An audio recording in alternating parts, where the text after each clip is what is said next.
ওমর ফারুক বলতেছেন, মা তোমার মতন একটা মেয়েকে যদি আব্দুল্লাহর বউ বানাবার পারি, তুমি আমার বৌমা হবা, ইসলাম তোমাকে বৌমার অধিকার দিয়া দিবে। মেয়েটা মুস্কি মুস্কি হাসতেছে। ওমর ফারুক বলে, মা আমার আব্দুল্লাহকে মনে হয় তোমার পছন্দ হয় না। মেয়েটা বলতেছে, আমিরুল মুমিনিন পছন্দের কথা পরে, আগে আপনার কাছে জানতে চাই, একটা ভালো ছেলেকে বিয়ে করার যদি অধিকার থাকে, আপনাকে বলবো আব্দুল্লাহর চাইতে ভালো কোনো ছেলে কি দুনিয়াতে নাই? ওমর ফারুক বললেন, মা আমার দুই চোখ আমার আব্দুল্লাহর চাইতে ভালো কোনো ছেলে চোখত পড়ে না। মেয়েটা বলতেছে, আমিরুল মুমিনিন আমি একটা ছেলের নাম বলবো, দেখেন তো ছেলেটা কেমন হয়। ওমর ফারুক চমকে উঠছে, কোন ছেলের নাম বলবে? মেয়েটা বলতেছে, ছেলেটার নাম হলো হোসাইন, বাবার নাম হলো হযরত আলী, মায়ের নাম হলো ফাতেমা, আর নানার নাম হলো মুহাম্মাদুর রাসূলুল্লাহ। এখন বলেন তো, আপনার আব্দুল্লাহ ভালো না হোসাইন ভালো? উমরের চোখটা দর দর করে পানি পড়তেছে। হযরত উমরের চোখটা দর দর করে পানি পড়তেছে, কারণ আসরের নামাজের প্রথম সেজদায় নবী তিনবার সুবহান রাব্বিয়াল আলা বলেছে, কিন্তু দ্বিতীয় সেজদায়, প্রথম রাকাতের দ্বিতীয় সেজদায় নবী সেজদায় গিয়ে আর মাথা তোলেন না। 100 বার সুবহান রাব্বিয়াল আলা বলে তারপরে নবী মাথা তোলেন না। অনেক সময় পরে মাথা তুলে দ্বিতীয় রাকাত পড়লেন, তৃতীয় রাকাত পড়লেন, চতুর্থ রাকাত পড়ে যখন সালাম ফেরালেন, ওমর ফারুক বলে, রাসূলুল্লাহ প্রথম সেজদায় তিনবার সুবহান রাব্বিয়াল আলা, কিন্তু দ্বিতীয় সেজদায় এত লম্বা দিলেন কেন? রাসূল বলতে, সাহাবীরা রে, তোমরা সবাই যখন সেজদার মধ্যে ছিলে, এমন সময় কাতারের ভিতর ফাঁকা পাইয়া ওই ফাঁক দিয়ে একটা পবিত্র এসে আমার পিঠের উপরে চড়ে বসেছে।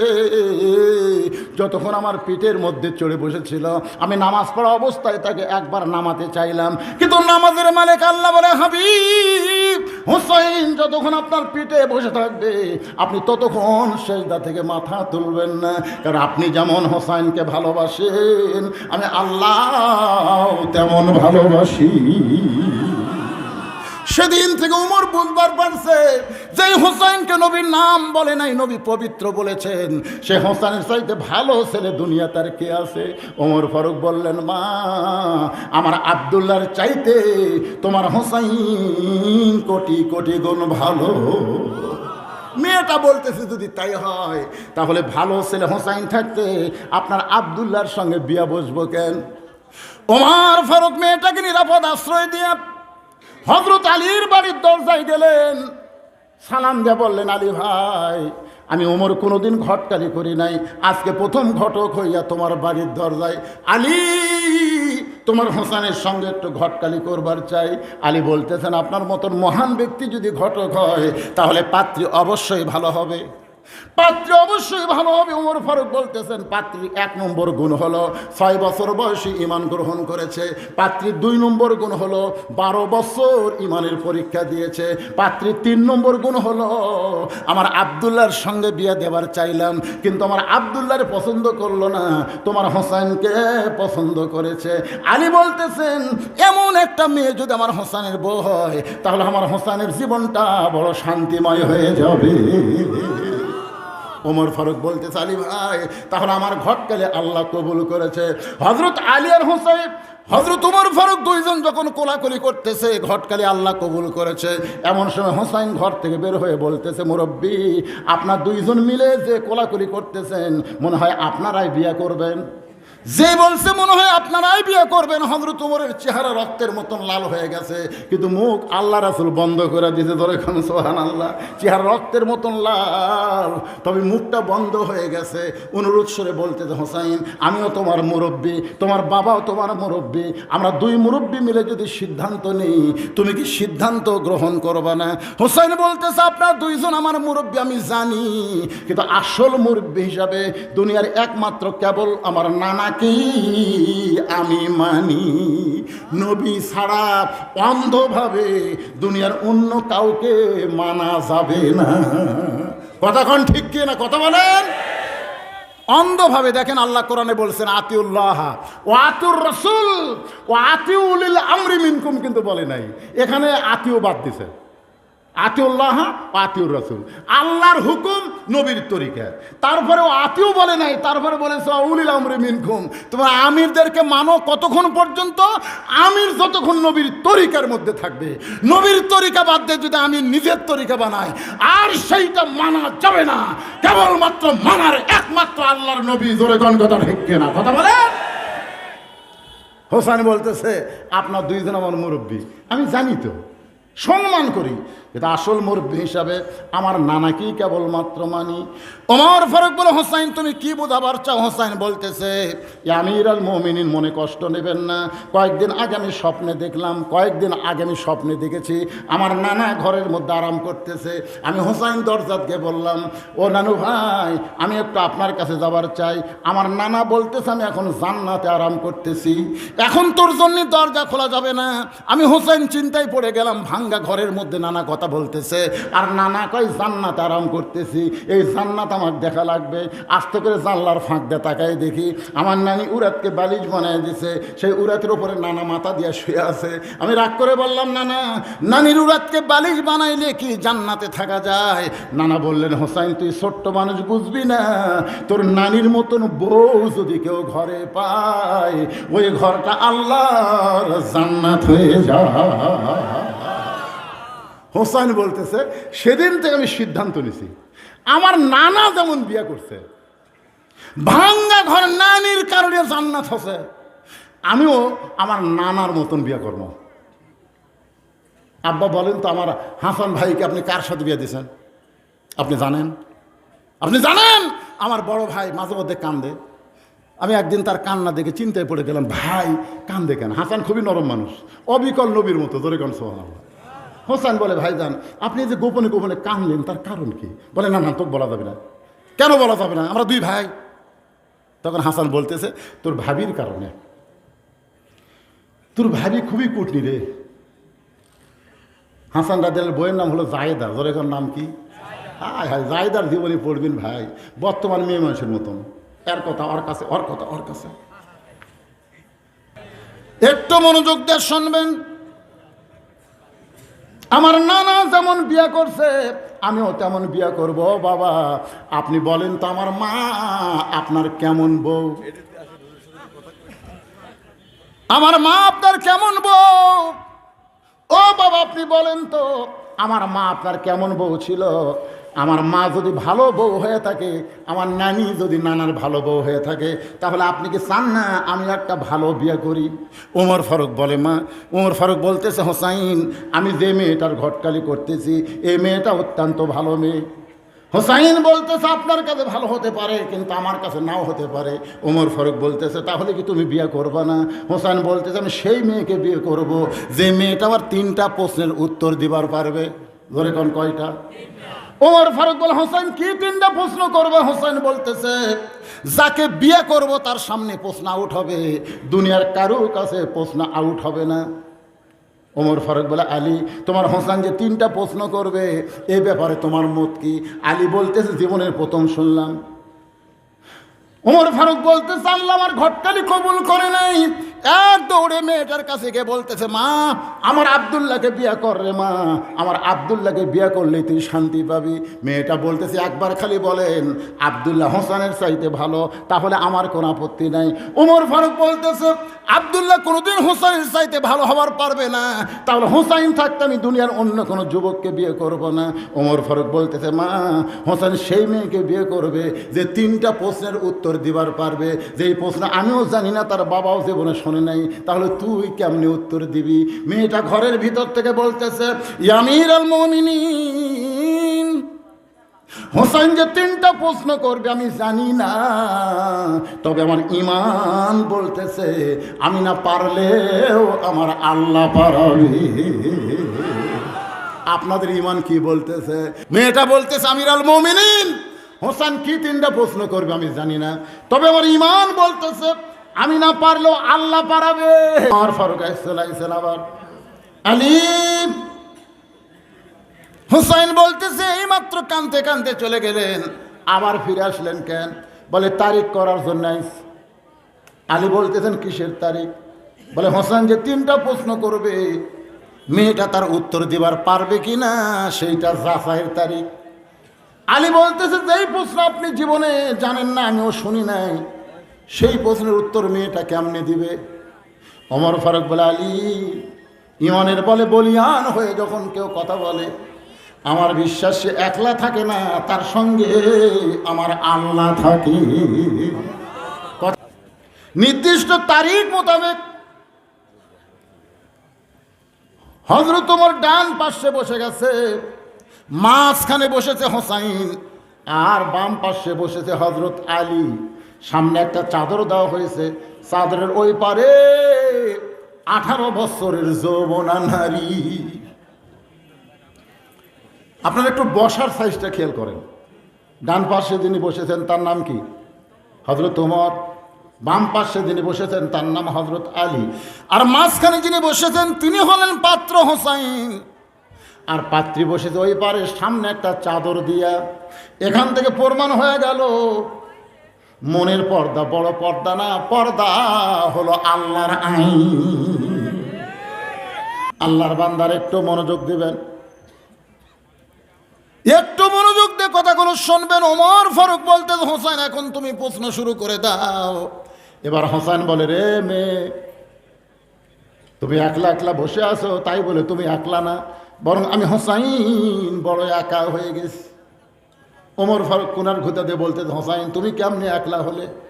তোমার ডান পাশে আমি, বাম পাশে তোমার বাবা বসে আছে। হোসেন বলে, রে মেয়ে, তুমি একলা হয়ে আছো, তাই বলে তুমি একলা না।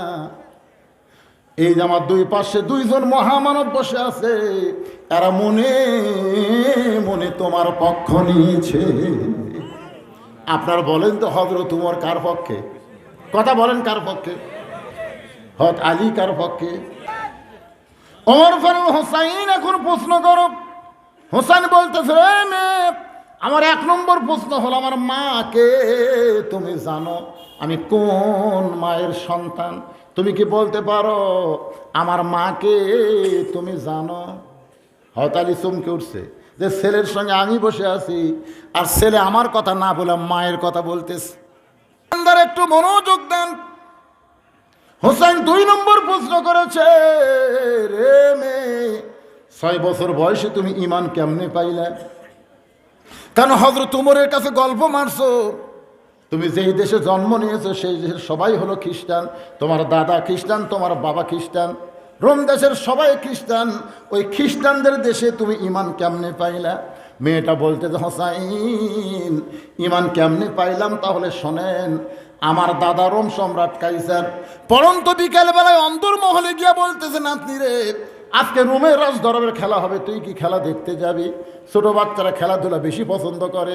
আমি দাদার সাথে খেলা দেখতে আইসা দাদার সিংহাসনের পাশে ছোট্ট একটা চেয়ারে আমারে বসতে দিল। আমার দাদা বলতেছে, নাতনি রে, যে খেলার জন্য তোর রাজদরবারে নিয়ে আসলাম, তাকায় দেখ। আমি তখন ছোট্ট মানুষ, তাকায় দেখি একজন মানুষের চোখ কালো কাপড় দিয়া বাঁধা, ওই মানুষের 2টা হাত রশি দিয়ে বেঁধে রাখছে, ওই মানুষের 2টা পা লোহার শিকল দিয়ে আটকায় রাখছে। আমি তখন বললাম, দাদু ভাই, খেলা দেখার কথা বলে নিয়ে আসা একটা মানুষকে আমার দেখাইতেছেন। আমার দাদা মুচকি হাসি আর বলে, নাতনি রে, তুই ছোট্ট মানুষ বুঝবি না, ওইটা মানুষ না রে, ওইটা মানুষ না, ওইটা হইল মুসলমান। খ্রিস্টানরা কোনোদিন মুসলমানকে মানুষ মনে করে না। মুসলমানকে মানুষ মনে করলে আমেরিকা ওই ফিলিস্তিনের মুসলমানকে, ইহুদিদেরকে সাহায্য করে এইরকম হত্যা করতে পারতো না। জোরে কোন কথা ঠিক কিনা? আমার দাদা বলে, ওই যে তাকায় দেখ। মেয়েটা বলে, হোসাইন 6 বছরের ছোট্ট মেয়ে, তাকায় দেখি বিশাল একটা আগুনের চুলার মধ্যে দাও দাও করে আগুন জ্বলতেছে। বিরাট একটা তেলের দেখছে আগুনের চুলার উপরে, আগুনের তাপে তেলগুলো টকবক টকবক করতেছে। আমার দাদা বলে, নাতনি রে, ওই মুসলমানকে হাত পাও বান্ধা উত্তপ্ত তেলের মধ্যে ফেলে দেব, ওই তেলের মধ্যে মুসলমান পুড়ে মরে যাবে। আজকের খেলার নাম হলো মুসলমান মারার খেলা। আমি তখন বললাম, দাদু ভাই, ওই মুসলমানকে আগুনে না পড়ে কি তাকে ছাইড়া দেওয়া যায় না? আমার দাদা বলতেছে 100 বার তাকে ছাইড়া দেওয়া যাবে, খালি একটা বার যদি মুসলমান বলে আল্লাহ রাসূল মানি না, একটা বার শুধু বলবে আল্লাহ রাসূল মানি না, সঙ্গে সঙ্গে চোখের বাঁধন খুলে দিব, হাতের বাঁধন খুলে দেব, পায়ের শিকল খুলে দেওয়া হবে।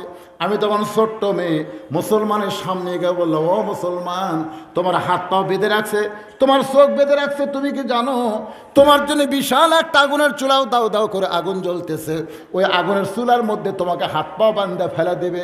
যদি তুমি বাঁচতে চাও একটা বারের জন্য বলো আল্লাহ রাসূল মানি না, তাহলে আমার দাদা রোম সম্রাট কাইসার তোমাকে মুক্ত করে দিবে।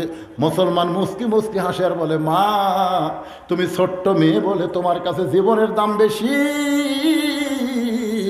কিন্তু যারা মুসলমান তাদের কাছে জীবনের চাইতে ঈমানের দাম অনেক বেশি। মেয়েটা বলে, হোসেন 6 বছর ঈমান কেমনে পাইলাম? তাহলে শোনেন, ওই মুসলমান যখন বলতেছে জীবনের চাইতে আমার ঈমানের দাম বেশি, আমার দাদা বলতেছে, সৈন্যরা আর দেরি করিস না, ওই মুসলমানকে হাত পাও বাঁধে উত্তপ্ত তেলের মধ্যে ফেলে দাও। মেয়েটা বলে, হোসেন, আমি তাকাই দেখি মুসলমান মুস্কি মুস্কি হাসতেছে। মেয়েটা বলে, হোসেন, আমি তাকায় দেখি ওই মুসলমান আগুনের চুলার দিকে নিয়ে যাচ্ছে, মুস্কি মুস্কি হাসতেছে আর বিড় করে কি যেন বলতেছে আল্লাহ রাস্তায় যাদের জীবন যাবে, আল্লাহ বলতেছেন তাদেরকে তোমরা মৃত্যু বলো না, আমি আল্লাহ বলতেছি তারা জীবিত। মেয়েটা বলে, হোসেন, ওই মুসলমানকে আগুনের চুলা পর্যন্ত যখন নিয়ে গেছে, আমি তখন বললাম, দাদু ভাই, এ দৃশ্য আমি দেখব না, একটা জেতা মানুষকে আপনি মারবেন, এই খেলা আমার দেখার দরকার নেই। আমার দাদা বলতেছে, দেখার জন্য নিয়ে আইছি, দেখাই লাগবে। জোর করে যখন আমার হাতটা ধরে আছে, এমন সময় দেখি ওই মুসলমান একটা কঠিন এবং সুন্দর এবং মধুর বাস্তব বাণী, লা ইলাহা ইল্লাল্লাহু মুহাম্মাদুর রাসূলুল্লাহ। হোসেন এত সুন্দর সুরের, এত সুন্দর মধুর বাণী কোনোদিন হিন্দু খ্রিস্টান শোনেনি। এটা শোনার পরে এক দৌড়ে ঘরের ভিতরে গিয়ে বলি, লা ইলাহা ইল্লাল্লাহ মুহাম্মাদ রাসূলুল্লাহ। আমার মা বলে, তুই না দাদার সঙ্গে খেলা দেখবার গেলি, এই মুসলমানের কলমা কোথায় পাইলি? এই কলমা কইলে তোর দাদা তোকে হত্যা করবে। আমি তখন বললাম, মা, এই কলমাওয়ালারা কোনোদিন মরে না। এটা বলে, হোসেন রে, একজন মুসলমানকে আমার সামনে হত্যা করার সময় ওই মুসলমানের কলমা আল্লাহর রহমতে আমার ঈমান হয়ে গেছে। হোসেন বলে, রে মেয়ে, 2 নম্বর প্রশ্নের উত্তর যেমন আশা করেছিলাম তার চাইতে 100 গুণ তুমি সুন্দর দিয়েছ রে মেয়ে। আমার 3 নম্বর প্রশ্ন হলো, বিবাহের পরে আমার সঙ্গেই কিন্তু তোমার থাকা লাগবে। বিবাহের আগে কোনো মেয়ের সঙ্গে কোনো পুরুষের সম্পর্ক সম্পন্ন হারাম। জান্নাতি যুবকদের সর্দার হোসেন বলতেছে, বিবাহের পরে আমার সঙ্গেই তোমার থাকা লাগবে। হোসেন বলে, রে মেয়ে, আমার 3 নম্বর প্রশ্ন হলো, বিবাহের পরে আমার সঙ্গেই তোমার থাকা লাগবে। মেয়েটাকে ফোঁপায় ফোঁপায় কাঁদতেছে। ওমর ফারুক বলে, মা, 2টা কঠিন প্রশ্ন করলাম, তুমি উত্তর দিবার পারলা, সহজ প্রশ্ন, এইটার উত্তর না দিয়ে কেন কাঁদতেছ? মেয়েটা বলে, আমিরুল মুমিনিন, হোসেন যে প্রশ্ন করেছে বিয়ার পরে আমার সঙ্গেই থাকা লাগবে, আমি যদি বলি থাকবো, এই সহজ কথায় হোসেন বিশ্বাস করবে না, এই কথাই উত্তর হবে না। ওমর ফারুক বলে, মা, তাহলে কি বলবার চাও? এবার মেয়েটা বলে, হোসেন রে, আইয়ুব নামে একজন আল্লাহর নবী ছিল, ওই নবী এক সময় বাদশা ছিল, ওই নবীর অনেকগুলো বিবি ছিল, চাকর নকর, অনেক টাকা পয়সা ছিল, ঘর বাড়ি সবই ছিল। কিন্তু আইয়ুব নবী যখন অসুস্থ হয়ে গেল, দেহের মধ্যে পোকা ধরলো, এমন সময় লোকালয়ের মধ্যে দুর্গন্ধ, ত্যাগ করার জন্য আইয়ুব নবীকে জঙ্গলের মধ্যে রাইখে আসলো। তার বিবিগুলো সব আইয়ুব নবীকে ছেড়ে চলে গেল, ভাই বন্ধু সবাই চলে গেল, রাজত্ব চলে গেল, ঘর বাড়ি তার কাছ থেকে কেড়ে নেওয়া হলো। জঙ্গলের মধ্যে আইয়ুব নবী, পোকা যখন তার দেহ খায়, দুর্গন্ধে কেউ আইয়ুব নবীর কাছে যায় না। এমন সময় একজন বিবি আইয়ুব নবীর সঙ্গ ত্যাগ করে নাই, ওই বিবির নাম হলো রহিমা। রহিমার মতো আমি বিবাহের পরে আপনার সঙ্গেই থাকতে চাই। হোসেন বলতেছে, আমিরুল মুমিনিন, এই মেয়েটাকে বিয়ে করতে আমার কোনো আর আপত্তি না। ভাইজান, এই গল্প দিয়ে এই কথা বলে আল্লাহর কোরআন ঈমান এবং সুন্দর আমলের সব বিষয় আমি আলোচনা করেছি, পরে আপনারা মিলাই নেবেন। বাকি জীবন আল্লাহ যেন বক্তা শ্রোতা সবাইকে ঈমানের উপরে আমল করার তৌফিক দান করে। সকলে বলি আল্লাহুম্মা আমিন।